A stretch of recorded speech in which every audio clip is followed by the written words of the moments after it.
Ladies and gentlemen, welcome to a brand new episode of Runnin on Scuffs. I am your host, Justin Seeger, coming at you live from the Scuff studio here in Mississippi. And we are working with a skeleton crew tonight. It's just me and the producer here. Peyton, I think I scared everybody off. I think I knew I told everybody that I had some hot opinions off of the Darlington race, and I think it scared everybody. But you're here.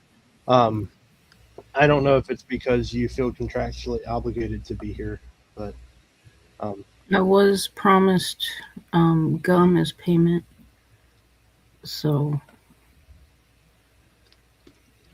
I gotta work from my packs of gum. you know, I promised Dan that he like we were going to like quadruple his pay from last year. I guess quadruple zero is still zero, but I mean we still offered him that. Um, Anyways, it's great to be here. I see Marley in the comments section. Glad to have everybody here. Um, Mama Seeger there as well. We might be a little short staffed tonight, but that's okay. We still have the two of us. Peyton's going to be running the cameras behind the scenes. I do believe Dan is supposed to be joining us a little bit later. He's running a little behind, and I trust that everybody in the comments will give him some flack for that. Uh, I truly hope that there will be some flack given to him for that. Um, we Peyton, you already have love in the comments, more so than I do. I mean, you've already taken over the show. How does it feel? Well, Logan loves you more on a daily basis than he loves me, so I'm not surprised that Well, you know he has to that's fake it sometimes. well, you know, hey, at least you got the first mention of the show. At least specifically, Marley did say hello to everyone, and Mama Seeger gave us a wave. So I assume that that's to both of us. But no, I trust that uh, I trust that the comment section will give Dan some flack when he finally gets here um, for missing. Mike Hora said wanted to everyone know that Cody Ware was ahead of Joey Logano for a good chunk of the Darlington race. The Rick Ware Racing Empire is rising.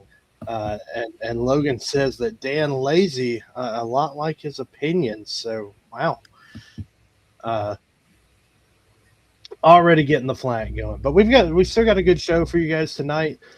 We've got a lot of opinion based topics to talk about tonight. So I'm gonna need your guys' help in the comments. I need y'all to give me your opinions on these topics, especially if Dan and nobody else is here. We're gonna have to get y'all's opinions on these things. But we've got a good show for you. We're going to be reviewing Darlington. We've got a couple of stuff stories to talk about, and then we'll be previewing Martinsville later this week. What's up, Shell? Glad to have you in here. Glad to have everybody in the comments section. Keep the comments rolling as we go throughout the show. If you haven't already, be sure to hit the like button, whether you're on Facebook or YouTube. Follow us and subscribe if you're not already, and be sure to check out all of our other social media platforms as well. And without further ado, Peyton's going to step off camera, and this is where things get real dangerous because I'm going to be here all by myself. But we are going to be jumping right into it. Let's jump into our race review segment and talk Darlington.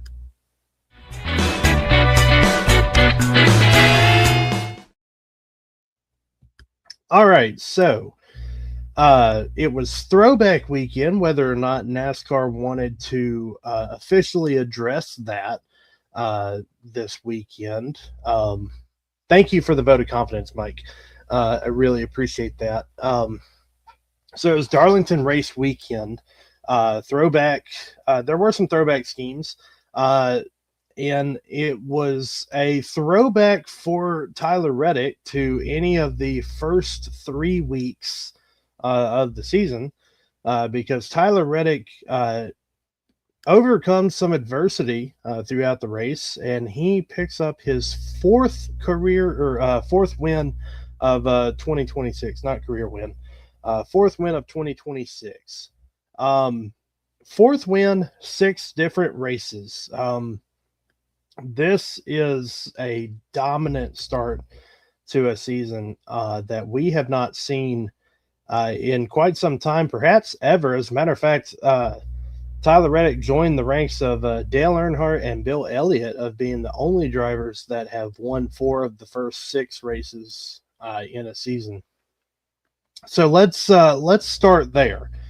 Um, Mike Cora said that there was more awesome throwback schemes this weekend than there has been in the past few years. Yeah, I think NASCAR deciding to more or less not take away throwback weekend, but I think them doing that actually lit a fire under some of the teams, and was like, okay, well, we're still gonna run the throwbacks, and we're still gonna do we're still gonna do it in style.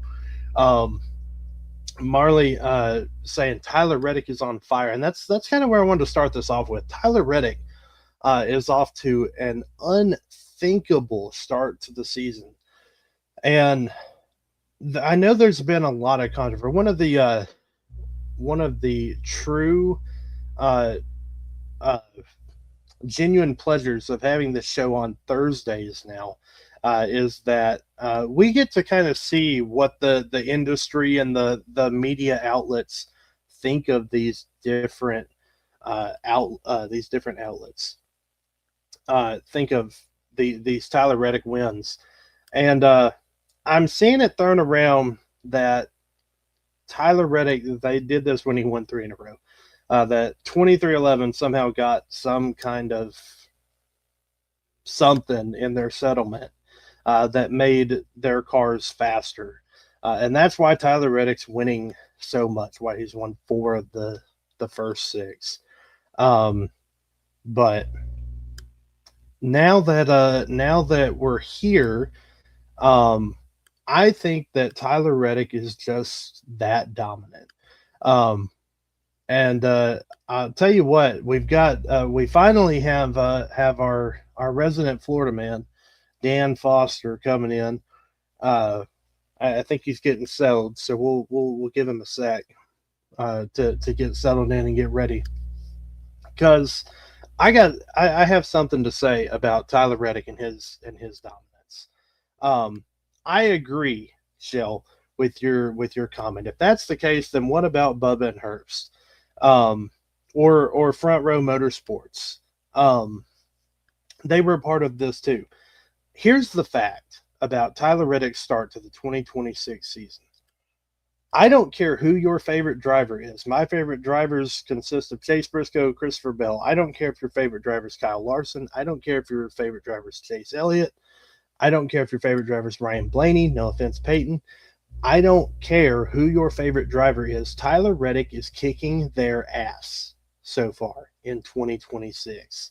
That's it. There's no special formula to this. Tyler Reddick is just simply better than your favorite driver right now. And I say that as truthfully as a Briscoe and Bell fan. And so to bring this in, I want to bring Dan in because Dan has no favorite driver. So I want his take on Tyler Reddick's dominance to open up the season here. Dan, how are you doing tonight? I'm doing good. Little rush today. My sister and my nieces and my brother all just flew in from Europe, so went to go see them for a little bit. Got a little behind schedule, but I'm here, ready to talk NASCAR, ready to have some fun. And I hear you talk about Tyler Reddick. Here's my thought on this. This isn't something new. We know Tyler Reddick is a heck of a driver. He won an Xfinity Series championship back in the day. He was a hot commodity. Unfortunately, his rookie season was at Richard Childress Racing, so we didn't expect much because the team wasn't in great shape at the time. Then he comes over to 2311, when a kind of odd contract deal too, signing under while being under contract negotiations with Childress, signs with 2311. But no, I mean he won a regular season championship already, so it's not completely unexpected. Now, did I think he would go on a tear of winning 4 out of the first 6 races? Absolutely not. I don't think anybody would have predicted that. But is it unexpected? I don't think so. I think if you sit and you look at the tracks and you sit and look at how well he runs at most of these tracks, especially Coda. Like I assumed he was going to win Coda, but I mean, overall, it's like, yeah, I'm not surprised. Did I expect it? Absolutely not. But it's like, no, I understand the people who think this is NASCAR getting back. Since they were sued by 2311. Like you said, what about Front Row? What about Herbst? What about Bubba? Granted, Bubba's doing tremendous compared to his previous seasons, but what about Herbst? What about Heim when he runs in the 67? What about Front Row? They have 3 cars. They haven't done much. So to people who are saying, oh, well, this is just NASCAR, bending over and letting 2311 have their way. No, absolutely not. That is the farthest thing from the truth. So I think, some people like to put tinfoil hats on and get all crazy, but yeah, no, that's not the case with this. I got to say, I like my fiance's tinfoil hat here, and I agree with her take. I think if this was Chase Elliott, or if Kyle Larson had won 4 of the first 6 races, we would say, oh, that's Kyle Larson doing Kyle Larson things. That's just Kyle Larson doing great. If Chase Elliott had done this, nobody would say a word. It's the fact that it's Tyler Reddick, it's Denny Hamlin in 2311. And Toyota. That's exactly right. That's why we're talking about this. Because in case you don't remember, Dan, back in the mid-2000s, there was another driver who drove a car that started with a 4, and he dominated these chase formats for 5 years straight, if you remember correctly. And I don't remember seeing. I know there were some people who had comments about it. We changed the whole points format basically because of it. But yeah, Jimmy Johnson dominated this format as well. So, and I'm not trying to comment that Tyler Reddick is equivalent to Jimmy Johnson, or at least yet. But that's just part of it. I mean, if this was a hot streak in the middle of the season, there wouldn't be a single comment made. But it's because it started the season and they just happened to sue NASCAR last season. That's the only reason this is even a conversation. Mm-hmm. And like I said, if it was in the middle of the season, even if it was like 8 races into the season that started, it wouldn't even be a conversation. But because it's fresh out the gate, that's the only reason this is even a subject to even discuss. So, I mean, I just think it's malarkey. Yeah, I agree. I think this is this is just where we're at. I mean, Tyler Reddick is just off to a fantastic start to the season. And I think that's ultimately where we find ourselves with Tyler Reddick. I don't know if I think this stays that way. And yes, Shell, Christopher Bell also won 3 in a row, 3 of the first 4 races last season. He didn't win the 500, but he won the next 3. But see, here's the thing, and this was one point that I was going to bring up with Tyler Reddick. Christopher Bell won 3 of the first 4, and then we didn't see Bell win again until Bristol in the playoffs. And now we've seen Tyler Reddick win 3 races, and he won again 2 weeks later, or 3 weeks later. Reddick is just looking that good. So I don't know what more people want from Reddick, but ultimately, just an incredible start to the season, and really good here at Darlington, considering all the issues that he faced. He had a cool suit go down. He had some battery issues in the car. I think they mentioned like the last 15 laps of the race, the team asked him how the voltage was, and he just didn't respond. Because at that point, what are you going to do? You're not going to bring it in to come fix it. You're just it's either going to make it or it's going to die. So I don't know. Another team that was, if there was a story other than Tyler Reddick for Darlington, I really think it was RFK Racing, and Brad Keselowski kind of highlighted a really solid run there. And I agree, by the way, I agree with all the comments coming in about Reddick, Mama Seeger. Shout out, I got to get a shout out for SVG for shelling there. SVG having some top 15s, looking a lot better on the ovals. So absolutely. So for sure. But yeah, Dan, what were your thoughts on RFK's strong run at Darlington, specifically Brad K? I don't know if it had anything to do with the Greg Biffle throwback schemes, but I was okay with it, especially when they were running 1, 2, 3. I was like a kid in the candy store, flashback to 2008, but that was just me. I expect RFK to rack up some wins by the end of the season. I think as a whole, that team has made a huge improvement over the last couple seasons. I don't know if it has anything to do with going to a 3-car team, getting more data back or what, I don't know. But Brad has definitely, I feel like he's righted that ship or submarine in his case, with the We Build Submarine sponsorship. But I think, this is a team that's on the rise and can definitely give Penske a run in the next, I'd say probably 2-3 years about being the top Ford team. And I know, Roush Yates makes the engines for Ford, but if Dodge wants an engine builder and a team on the rise, maybe they can call over, to RFK and be like, hey, we're going to give you an offer you can't refuse. So, but I think it's definitely a huge improvement. And I want to see Brad get 2 or 3 wins by the end of the season, just because he was one of the drivers I followed pretty heavily when he first got into Cup Series. Because he was a driver for Junior at the time, essentially. But yeah, I'm excited to see where 2026 takes him. I see Ryan Preece getting a first points paying race win. So I think it's going to be a good season overall for them, and I would love to see them get back in the Xfinity or O'Reilly series. I think that was something that really helped their program back in the day. Mark Martin, when he was in the 60 Winn-Dixie car for in the 90s and stuff like that. So we'll see. I mean, obviously there's not a lot of Fords in that series. So if Ford wants to throw some money at them, maybe get some extra cars. But I think overall RFK's definitely leaps and bounds over where they were the past 2 seasons. Yeah.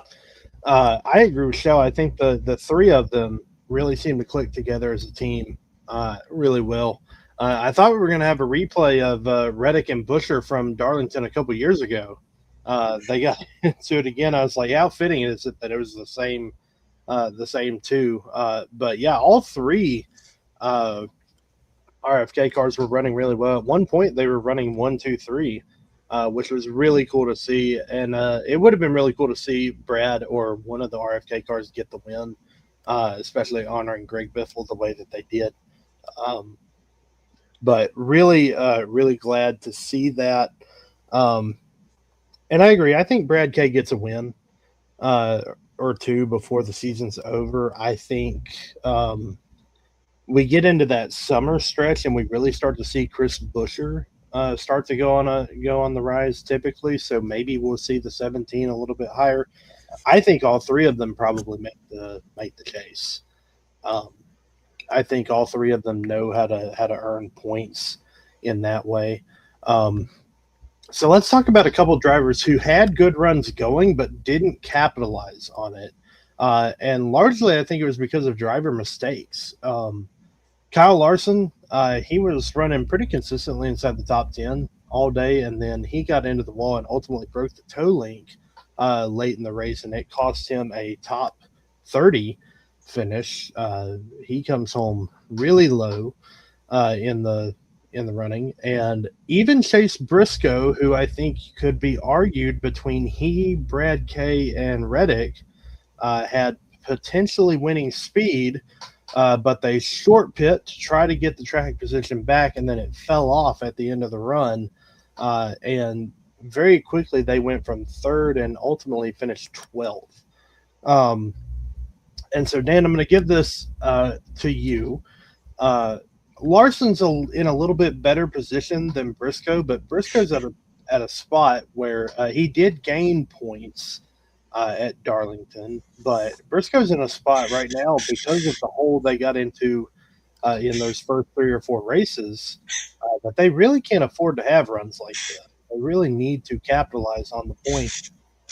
And so I want you to kind of go into the chase mindset here and go, should Chase Briscoe, should we have short, kind of hindsight's 2020, should we have short pit to try to get the win, or should we have just, maybe fit a few laps later and maybe have the tires make it to last us, get us the top 5? At this state of NASCAR, with the top 3 series having the chase format back, I think you have to points race. I mean, I get it. A lot of people, try to say, oh, well, wins matter. Yeah, wins matter. But if you're not guaranteed a win, you got a points race. I mean, and I know people's going to be like, oh, well, we're going to have, 5 races at the end of the season where the leader's going to be sitting around, coasting around the track, just to save gas or whatever. I mean, that's the format. You have to do what you have to do. And if you aren't in the top 16 of points, you're not making the chase, plain and simple. So I know it's early in the season. People's going to be like, oh, well, you could gamble early. I think gambling early can put you too far behind that you don't have a shot later on. And so I would look at it as saying, hey, let's keep our cards close to the chest. Let's do what we got to do to get where we need to be. And then later on in the season, when you have that wiggle room, essentially, you can go out there and run for the win every week, or at least try to. But this early in the season, you have to be smart, and you got to say, you know what, let's hedge our bets. Let's sit here and say, what's the best option going forward? What's going to give us the most stability long term? And that's going to be a top 5 finish. Not, oh, well, we could win, but we might be short on gas, or we could win, but we don't have the tires. No, you can't take those gambles in this format. It's just not the way, to win this championship. Jimmy Johnson proved that plenty of times. Yeah, he had dominant cars a lot of weeks, but he also was a point racer, and he was consistently top 5s, top 10s, top 5s, top 10s. There wasn't a, oh, well, we could win on the strategy. No, there was, you sit there, you run, you be consistent every week, and you just basically, you're logging laps, you're getting points, you're getting positions, and that's the only option in this chase format. I mean, yeah, you could go out there and blow a lead and blow a tire or whatever, but unfortunately, at the end of the day, it is what it is, and you have to do what you have to do to be where you need to be after 26 races. Plain and simple. Yeah, I agree with that. But ultimately, Larson, Briscoe didn't necessarily capitalize on those runs. Let's talk about Darlington as a whole, as the race. I've seen some different opinions throughout the week. Some people who thought Darlington wasn't as good of a race. Some people said that there wasn't as much tire fall off. I think the drivers kind of hyped it up with the 4 seconds of fall off. There was clearly tire fall off because we saw, I mean, Darlington's always a track where, I mean, pretty much you might as well be running on a cheese grater because you're going to have, with tires, if you run 5 laps at Darlington, you're going to want a fresh set next time around. So I think let's talk about Darlington as a whole. I thought it was a good race. I enjoyed watching it. I thought the strategy play was good. Anytime we have a driver win by, it seems like more than a second, it feels like there's this kind of lull in it, but I thought it was good. Dan, what were your thoughts on the race as a whole? Yeah, I think overall it was a good race. I I was a little disappointed that Brad Keselowski didn't get the win personally. I thought, he was the dominant car for most of the day. I did enjoy, the fact that, Reddick was able to come back and, kind of pull off the win at the end. Really showed that his car was, the best at the moment. Whether it was strategy with the tires or whatever, I don't know. But I think overall it was an exciting race. The increased horsepower definitely helped, improve the overall race product for the viewers and the fans. I think honestly the tire fall off helped give more strategies too, which made the racing more interesting as well. So I think overall, like it was kind of like all the bits and pieces thrown together, and it's like baking a pie or baking a cake or whatever. Every little ingredient makes it that much better at the overall at the end. And I think I mean I don't know anybody who was not happy with the race. I don't know what Jeff Gluck's poll was whenever all said and done, but I think overall, most people I talked to, I think most people in our group chat would agree that it was a fairly good race, entertaining from start to finish. I know a lot of people tuned in for like the throwback aspect of it with GW in the booth and stuff like that. But I think even the racing product on the track was probably probably one of the best Darlington races we've had in the past couple seasons, especially with the next gen car. I just feel like we haven't really had good races there compared to most other tracks, or even the early 2000s. I mean, I remember watching 2003 with Ricky Craven, Kurt Busch coming off of turn 4, beating and banging. Haven't seen anything like that recently at Darlington, but I think overall, this season, this race so far this year is going to be probably top 5 by the end of the year as far as good races. Yeah, I thought it was a pretty good race. I didn't have anything that I didn't like about it really, except for the fact that neither of my drivers finished in the top 10. Maybe that would be part of it. But I wanted to. I saw this get brought up, and Dan, you weren't here at the top of the show. We've got a lot of topics tonight that are kind of opinion based. So I'm hoping you have your opinionated hat on tonight. I saw Jeff Gluck and Jordan Bianchi on the teardown kind of get into a debate about this amongst the two of them. I know technically it's not throwback weekend anymore, but a lot of teams decided to run the throwbacks anyway. And Jeff Gluck said that he, would that thought that maybe NASCAR should allow teams when they're running the throwbacks to move the numbers back to where they used to be in the middle of the door panel to allow the throwback to better incorporate into the car. And Jordan Bianchi kind of found some holes with this, and he didn't really like it. Dan, what's your thoughts? Should NASCAR allow the teams to do that, or?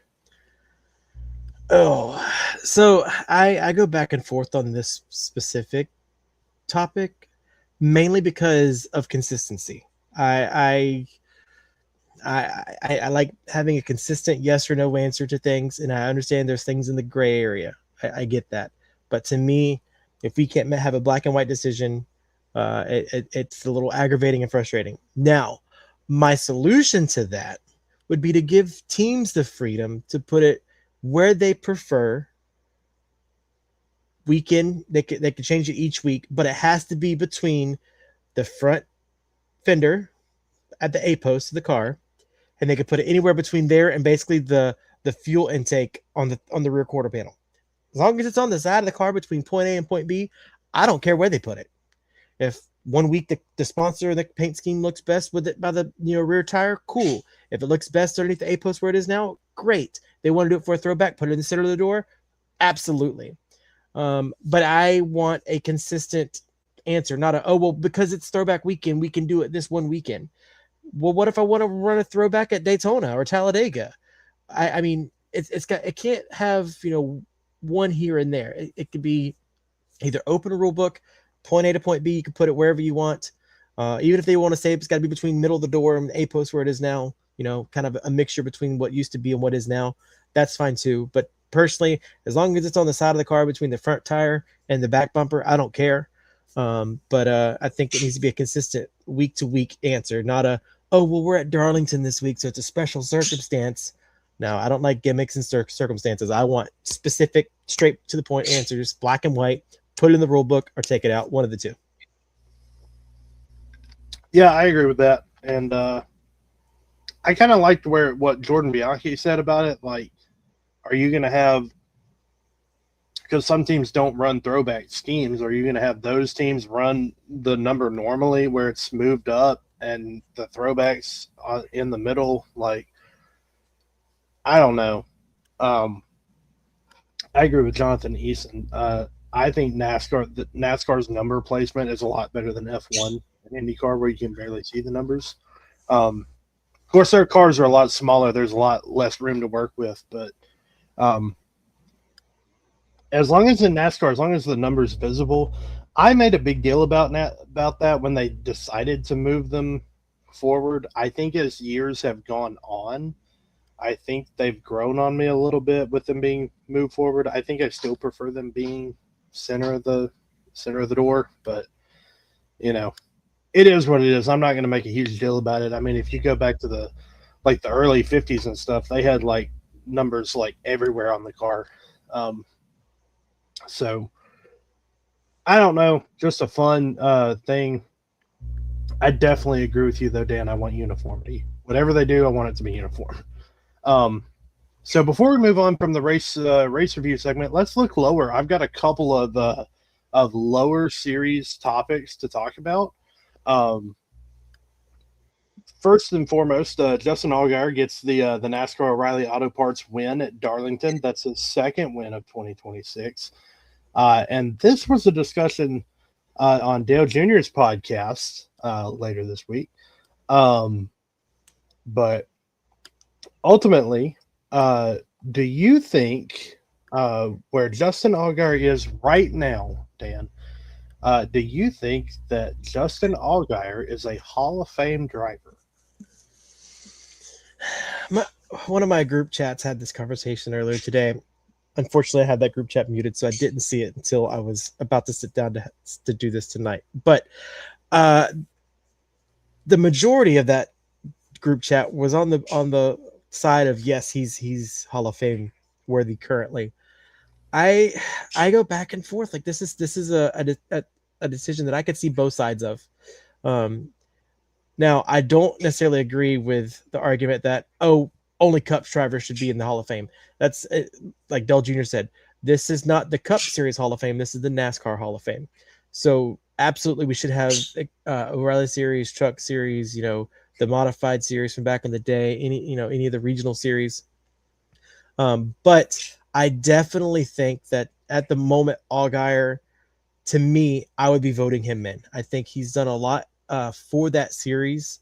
He's been, the elder statesman, as they say, of the series, kind of like the main guy that, if you want input to NASCAR from a driver, that's who you're going to. I think, he is probably the most knowledgeable, the most experienced, obviously, in the series. And realistically, besides Sam Ard, I don't know anyone else who has really had the type of career that he's had as far as being so consistently up front every time he races in that series. Yeah, we've had guys win the championship, go to the Cup Series and really not do much, or we've had guys come through the trucks, the Xfinity, and go to Cup and do great. But he's been consistently in the Xfinity Series or O'Reilly Series, and been like the lead guy at JRM Motorsports. So I think overall, like you have to look at it as as an all-encompassing career-based decision.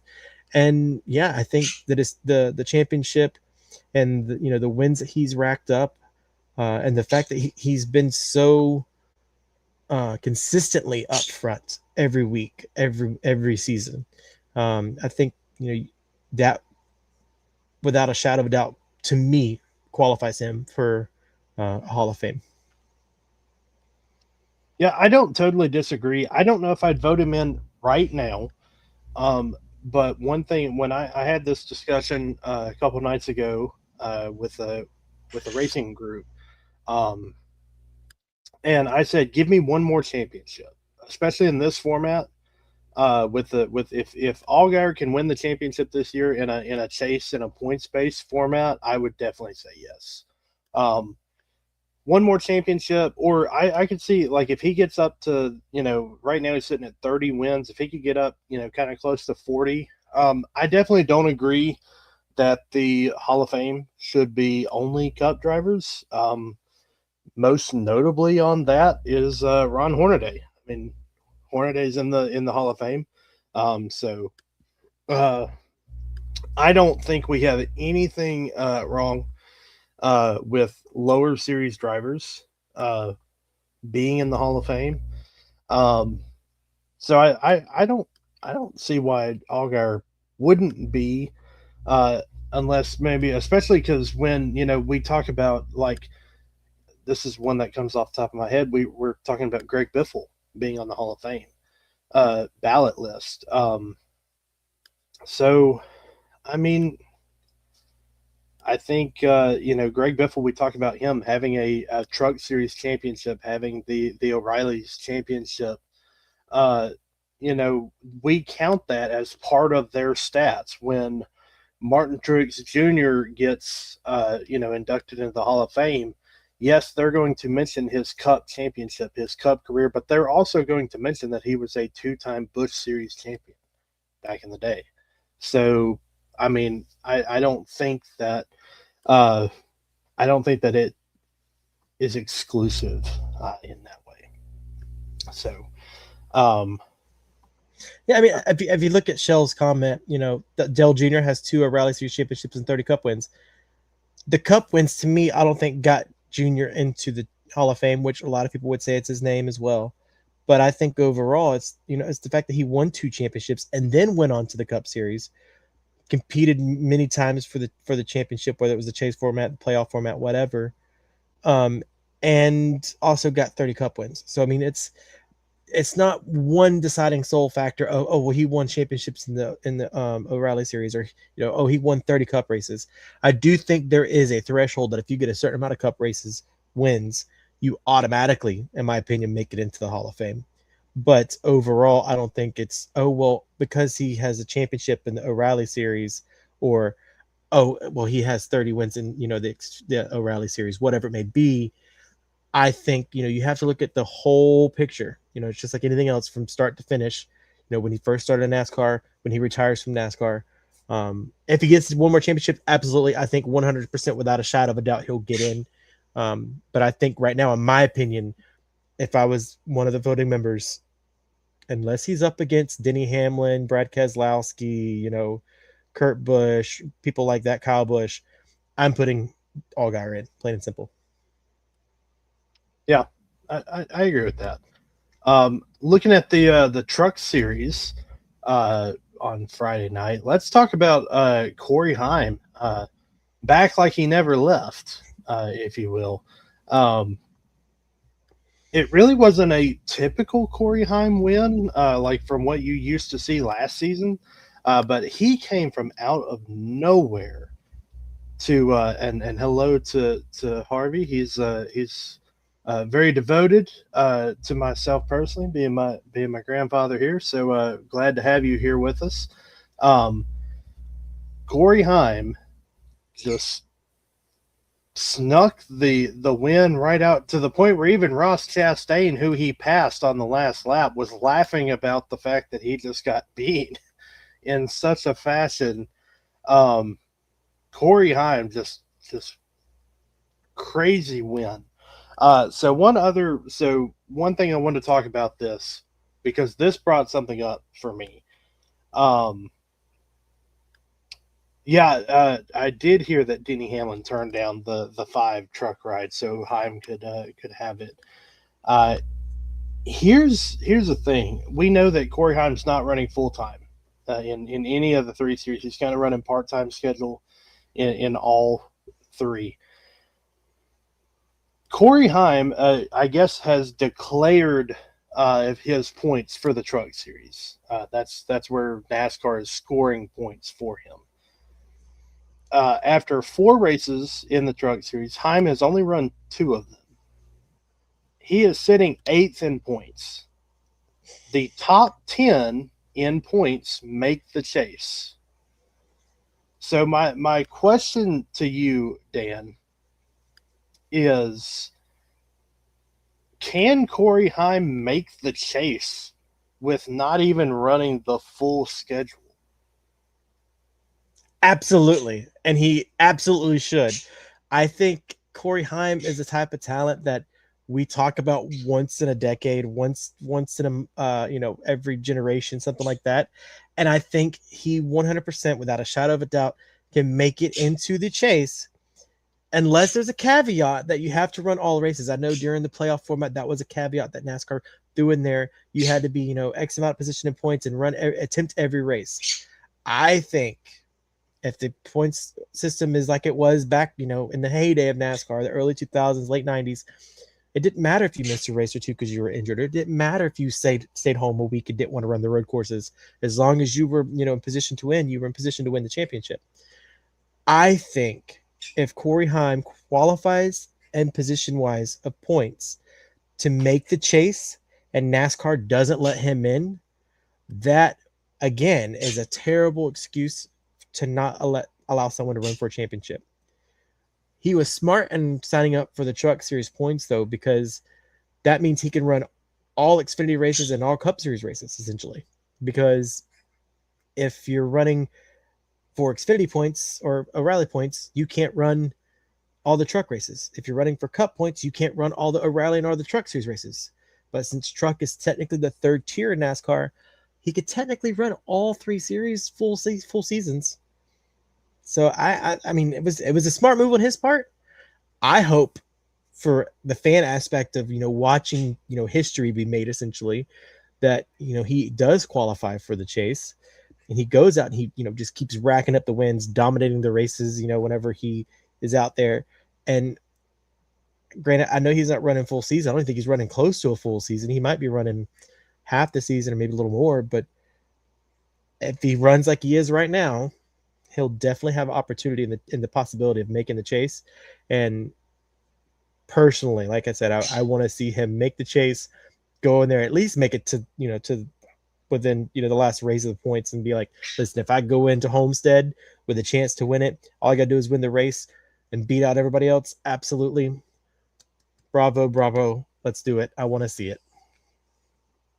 Yeah, I think so. I mean, look, and I know what Shell's commenting. I don't know, and I actually added that to this part of the script.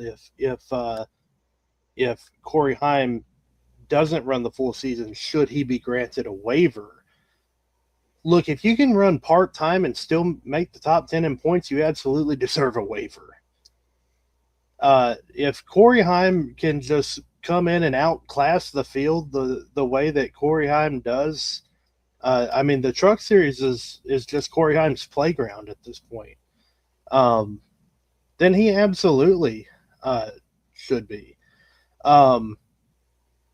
I think, I think Corey Heim is.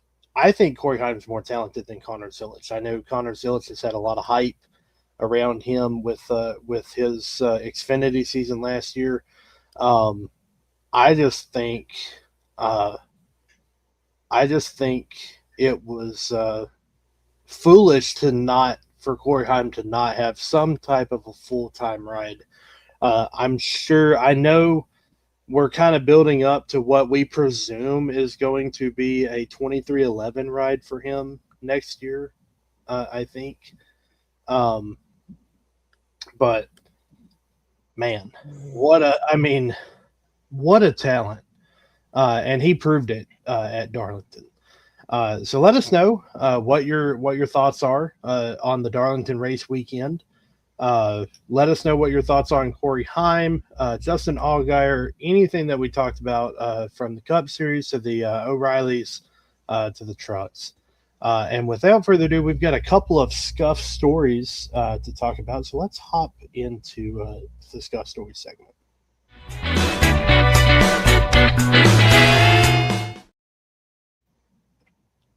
I saw Jonathan Eason's comment. Ty Gibbs doesn't like him, and that's why isn't in a Gibbs car. Yeah, I agree with that.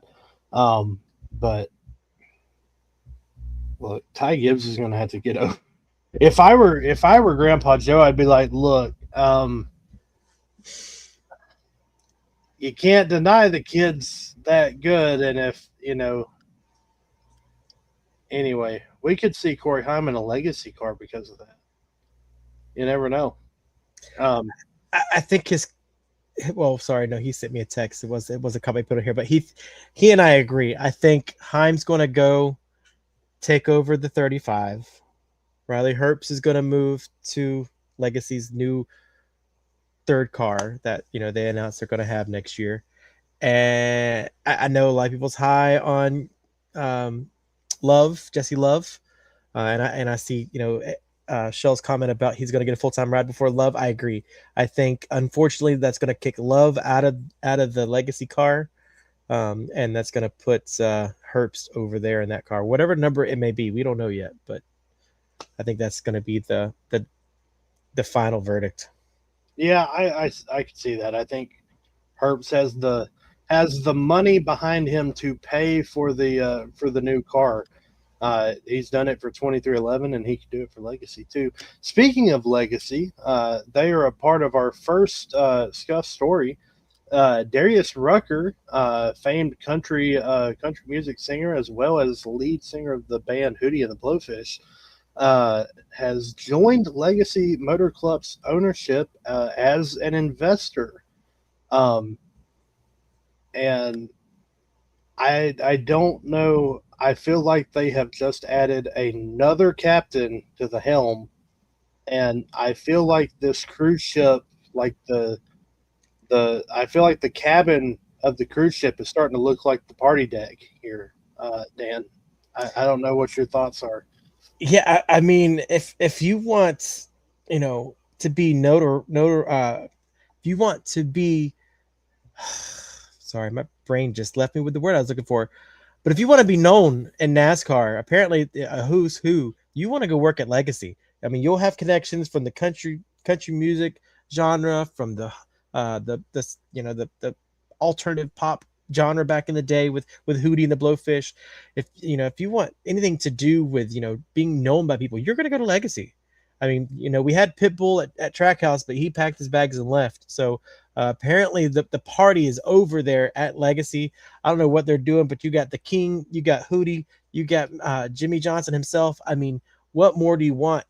Toyota's really where it's at because they got MJ too. So, I mean, I'm glad I bought a Toyota when I bought my last vehicle. So, I've always been a Chevy guy, but I'm about to go have some party time with the Toyota guys. Yeah, I mean, I know he's not a part of the ownership group, but Matt Kenseth is a part of Legacy. Trevor Bain is part of Legacy, so they've just got a whole group going there. Unfortunately, they're not running up front though. That's the only thing. So maybe some of the sponsorship or money that Darius is bringing in as an owner, maybe that they can put that towards actually getting some results on the racetrack. Hey, they're about to get money, okay? Riley Herbst is going to save the team. I hope so, because they can only run Dollar Tree so many times on the side of the car before you really ask, are they getting the sponsorship for $1 a race? Like, how is this working? Yeah, I think so. Yeah,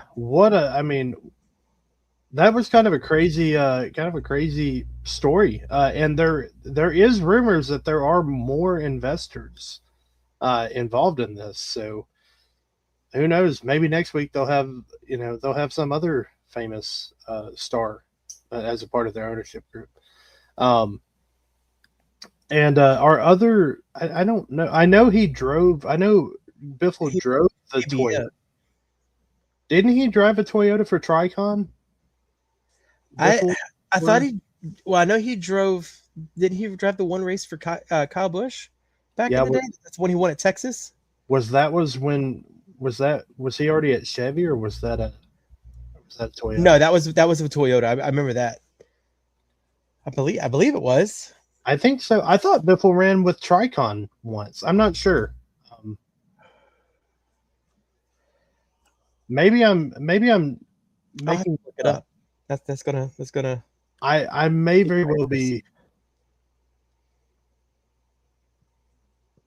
Okay, I'm not seeing anything on that, but anyways, our other story that we wanted to talk about um, is um, Bubba Wallace and his wife Amanda welcomed a baby girl last week. So congratulations to their family for that. He announced it after getting the front row at Darlington. So congratulations to Bubba and his wife on the addition to their family. So those are really the Scuff stories that we have to talk about. Before we wrap up the show, let's preview a little bit. Let's jump right in and look at what we have to look forward to from Martinsville.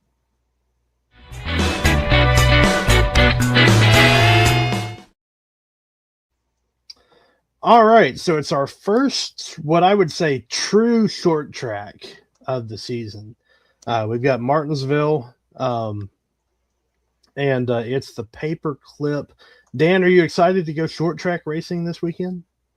Yes, I know, some people, consider Phoenix a short track or whatever, but realistically, this is the first short track on the schedule. One, because I hate to admit Phoenix even exists. But overall, Martinsville's always been my favorite short track. It's classic. It's when you think of history of NASCAR, you think of, to me, Martinsville over Bristol as far as the short track's concerned. It's not easy to pass there, so sometimes you got to use the bumper. We try not to use the wall. Unfortunately, Ross Chastain showed us, that's not the safest move anymore. But I think, to me, this new package that they're bringing with the cars, I think that overall it's going to be, a much better fan experience. And and I think overall it's going to be, a good weekend of racing. I kind of wish the trucks were there, but, they'll be there in the fall. It's okay. We'll watch them in the fall.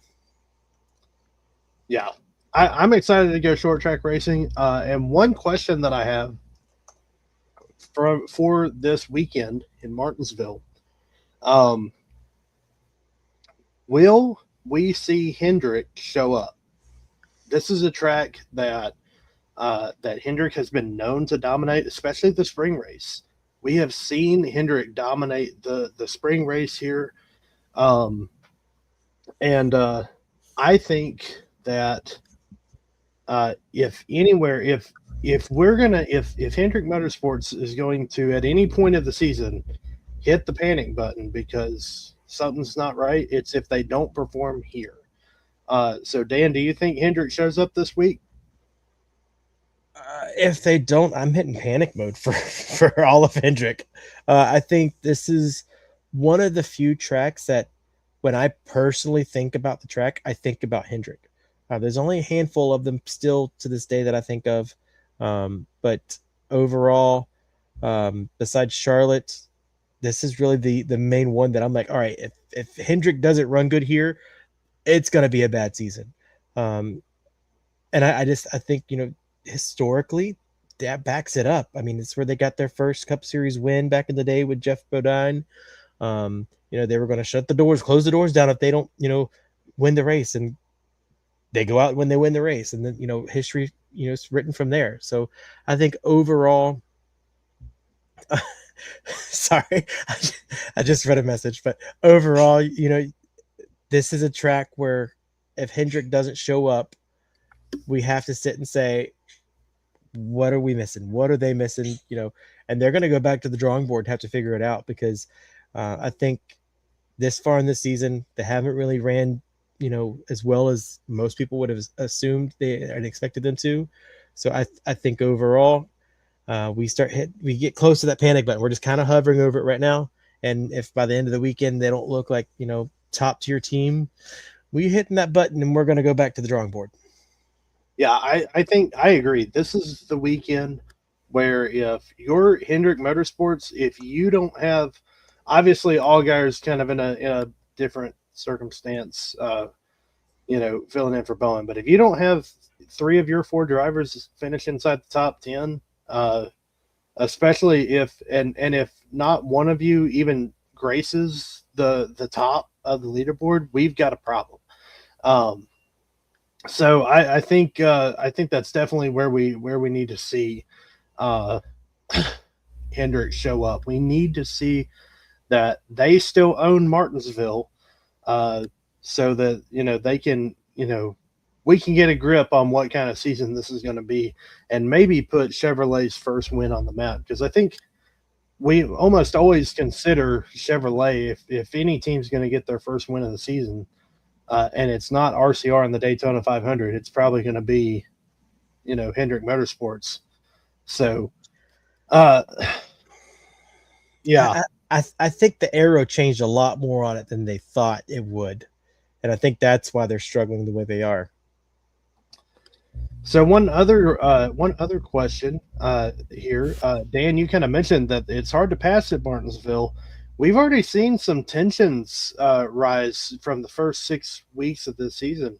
Are we going to see tensions boil over here at Martinsville? Or are we going to see some drivers? We always have drivers that aren't happy with each other, but are we going to see some tensions really get heated this weekend? I think the only one I'm concerned with it possibly boiling over uh, would be Ross Chastain and Daniel Suarez. And I think at this point, the only time they're going to see each other is when Suarez is lapping Chastain, because this season has not been good for Trackhouse.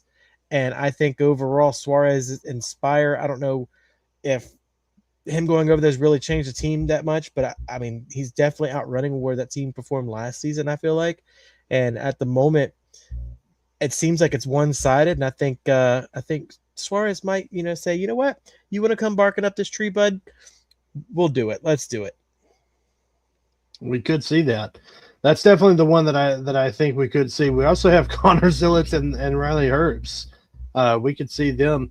Both of them have been at the back a lot lately, so we could see that boil over. Is it really something to talk about when you have 36th place wrecking 34th place? I mean, come on. I don't know. Go ask David Gilliland and Danica Patrick, because they also got into it at Martinsville back in the day. So I don't know. I think we've still got a pretty solid race weekend shaping up. It's the last race weekend before the Easter off week, so we'll see how that goes. So let's get some race picks. Dan, who do you have winning this weekend for both the O'Reilly Series and the Cup Series? I'm actually going to throw a little bit of a curveball for the O'Reilly Series. I think overall this is a track that has always done well for JRM and Allgaier specifically, but I think this is going to be a Gibbs win this weekend for the O'Reilly Series. And if I had to pick a Gibbs winner, it's got to be Brandon Jones. He's done it before. He's not having to race his former teammate Ty Gibbs for the win. So I think overall he's going to walk away with the championship or the trophy at the end of the weekend. And for Cup Series, I feel like it would be weird to not pick a Hendrick driver at this point, just because, like we talked about, this is the track that they're known for. But I can't trust them right now. I can't. So I think for me, if I'm picking, a winner, winner takes all scenario, I'm going Hamlin. I think he gets it done. Toyota's definitely shown that they are the top team right now. I think a lot of people would think Reddick right now is specifically the best of the Toyota camp, but for some reason Hamlin's always done good at Martinsville. He's been like the one non-Hendrick driver that consistently has been up front. Blaney's a good pick too, Mama Seeger, but I think Hamlin consistently is outrunning half of the Hendrick cars every year at Martinsville. And I think with the way that the Hendrick's been running the season, I think he pulls it off.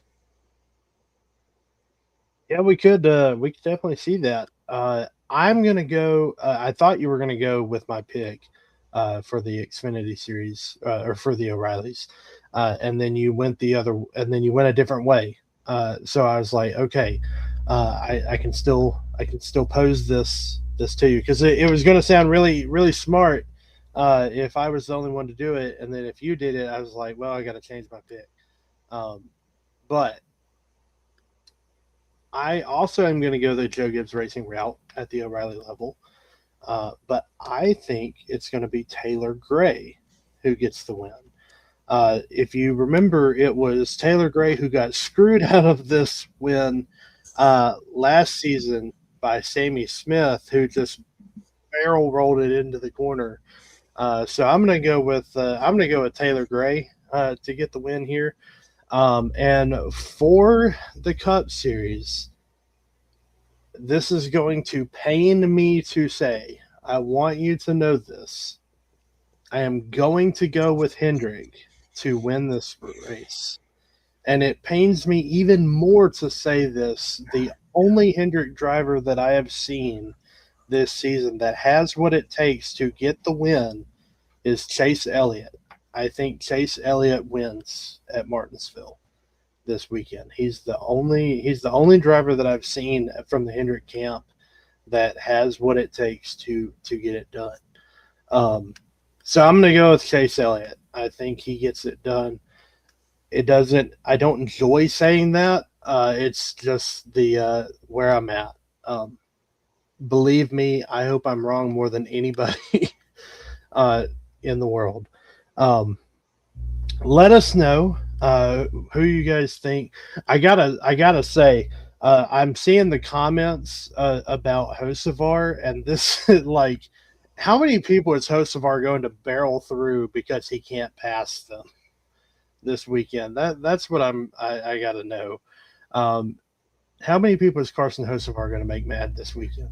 I mean, he's trying to channel his inner Earnhardt. So, I mean, as long as he doesn't, junk the cars in the process, I mean, it is what it is.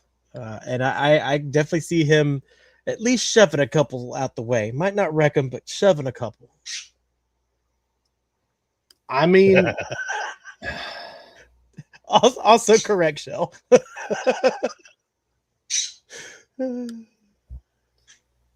So, Dale Earnhardt has 6 wins at the Paperclip. So maybe Hocevar tacks on his first by barreling through. I don't know. I don't know. We want to thank everybody for yeah, Mama Seeger's. Yeah. We want to thank everybody for watching. It's been a great show tonight. It's been a heck of a time talking Darlington, talking Martinsville. This is a fun week. We get to talk about Darlington and Martinsville in the same.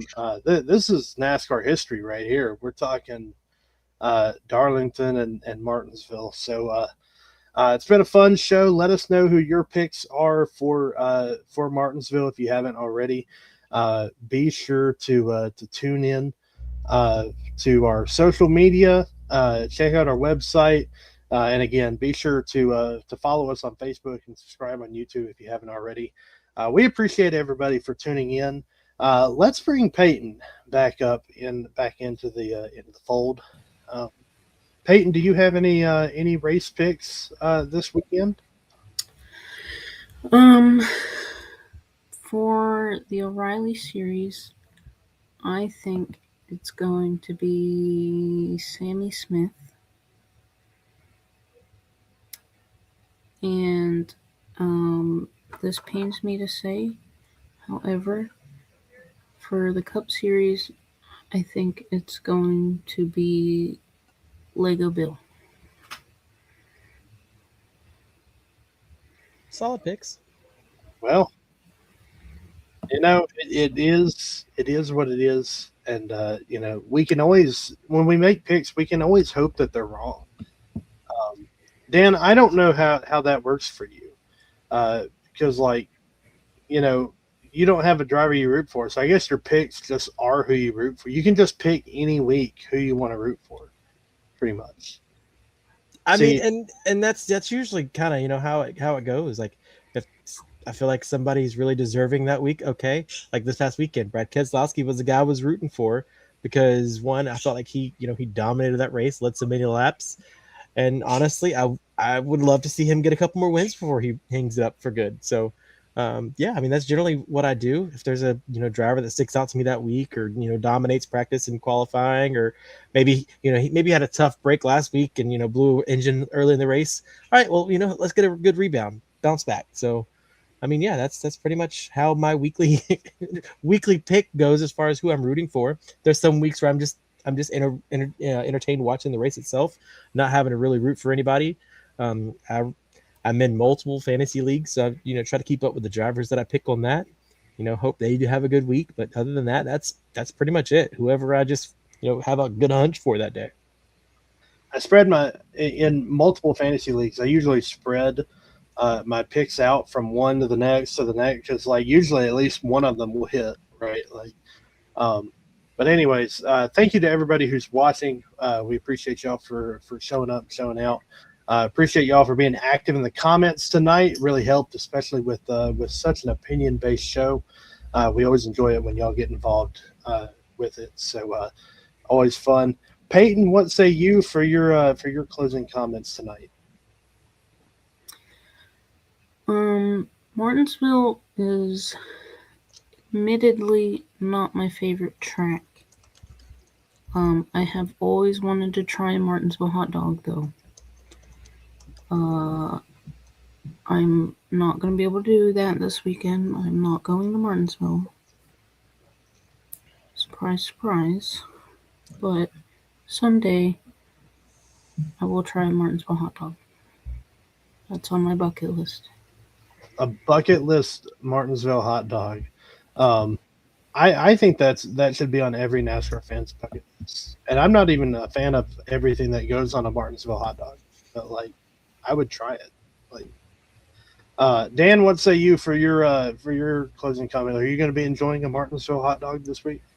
I'm not. I had to cancel that trip, unfortunately. My sister was out of town up until today. She's been out of the country, so I've had to take care of her animals. And then I'm going out of town next weekend for a different event. So it just didn't really work with my schedule.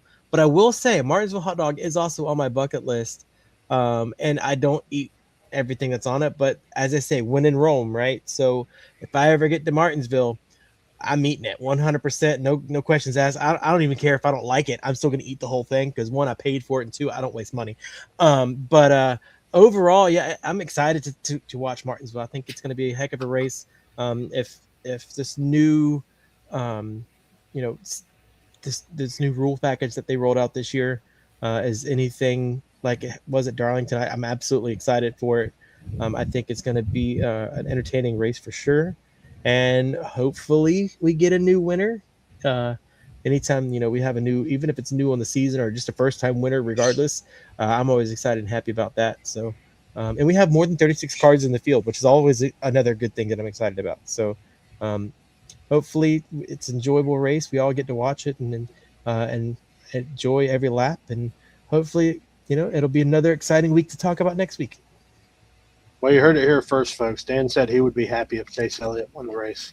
I didn't say that. I didn't say that. There is 30 plus drivers that have not won this season. He just happens to be one of them. Yeah. Yeah, that pretty much that encompasses the whole field except for Reddick, Blaney, and Hamlin. All right. Well, it's been a great show. We appreciate all y'all for tuning in, and we will see you guys next week to talk about Martinsville. And we don't have anything to preview next weekend. We'll just be getting ready for the Easter off week. So see you guys next week, and we'll talk about Martinsville.